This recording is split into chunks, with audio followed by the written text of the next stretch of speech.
Now comes the hijab of men. Men are thinking we are not.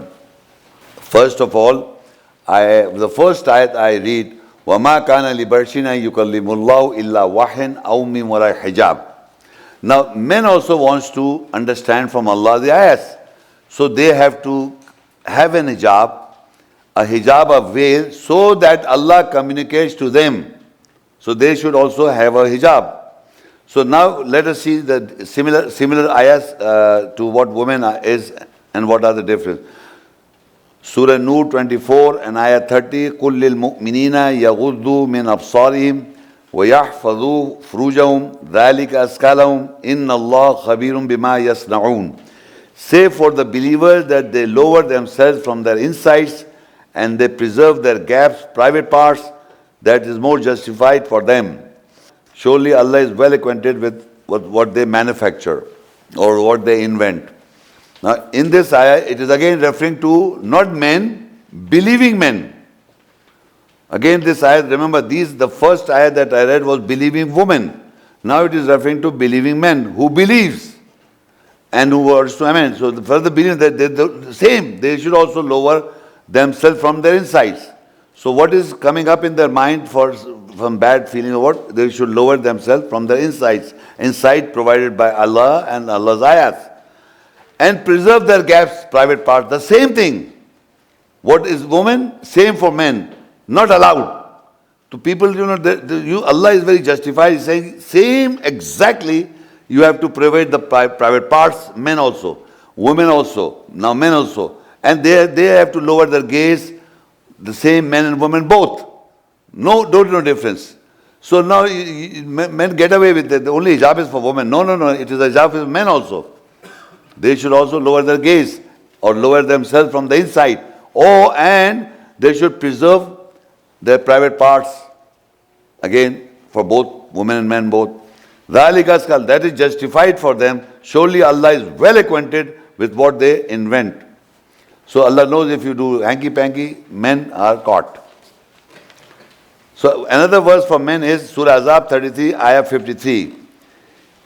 Ya ayyuhalladhina amanu la tadkhulul buyutan nabiyya illa an yu'dhana lakum ila ta'amin ghayra nadhirina inah walakin idha du'itum fadkhuluhu fa idha ta'ibtum fantashiru wala musta'nisina li hadith inna dhalikum kana yu'dhi an-nabiyya fayastahyi minkum wallahu la yastahyi min al-haq وَإِذَا سَأَلْتُمُهُنَّ مَتَاعًا فَأَسْأَلُوهُنَّ مِنْ وَرَاءِ حِجَابٍ ذَلِكُمْ أَطْهَرُ لِقُلُوبِكُمْ وَقُلُوبِهِنَّ وَمَا كَانَ لَكُمْ أَن تُؤْذُوا رَسُولَ اللَّهِ وَلَا أَن تَنكِحُوا أَزْوَاجَهُ مِنْ بَعْدِهِ أَبَدًا إِنَّ ذَلِكُمْ كَانَ عِنْدَ اللَّهِ عَظِيمًا. O you believe, you do not enter the houses of the Prophet except permission for a meal is given to you, other than waiting for his preparation. But when you are invited, then enter, and when you have had the meal, then disperse. You do not socialize, familiarize of any hadith event narration. Surely that hurts to the Prophet, and he is ashamed from you. And Allah is not ashamed from the truth. And when you ask them, when you ask the wives of the Prophet for any commodity, so ask them from behind a hijab veil that is purer for your hearts and for their hearts. It is not for you to hurt the messenger that after him you ever marry their wives. Surely that would be a great offense in the nearness of Allah. Now in this ayah you will note men are asked to speak to the Prophet's wives behind a veil. I will read again, but first it's like, you believe, you do not enter the house of the Prophet. You do not enter the house of the Prophet without any permission, except permission is granted to you, go to the Prophet's house.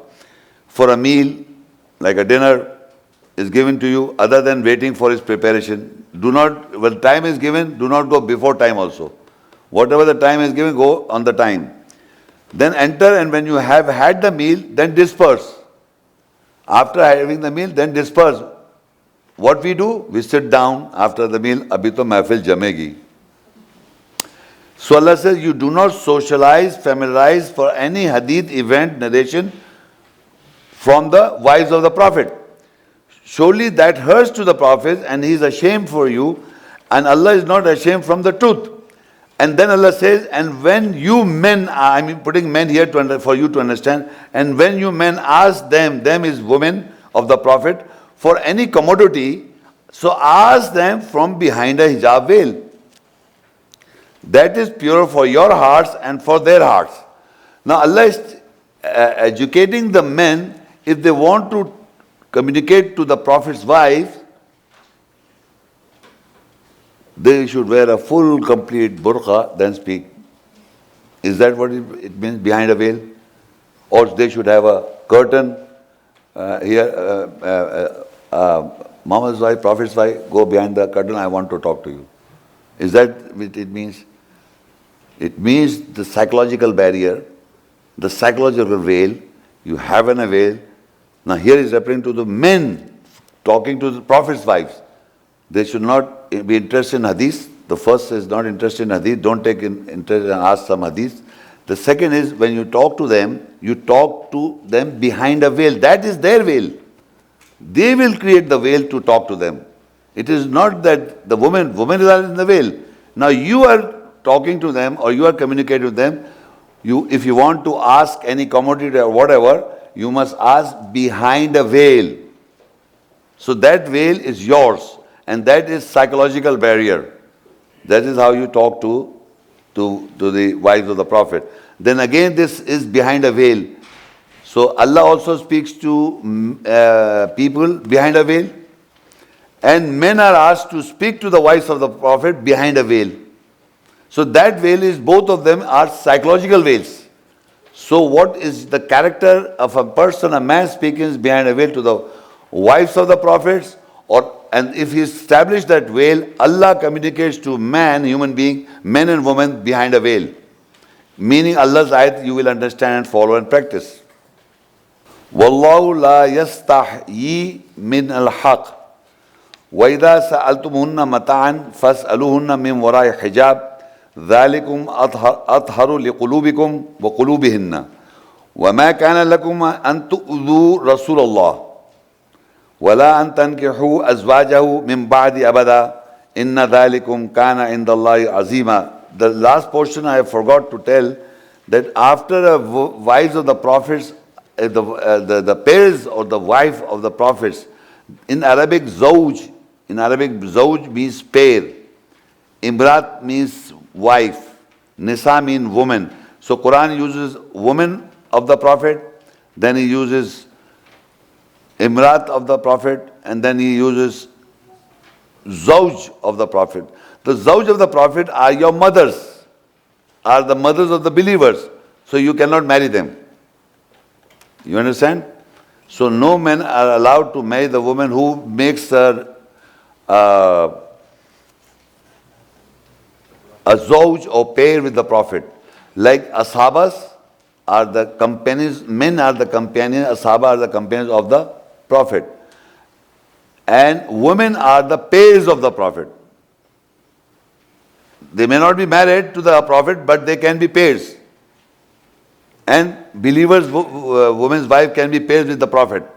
That's a separate subject, I'm just telling you.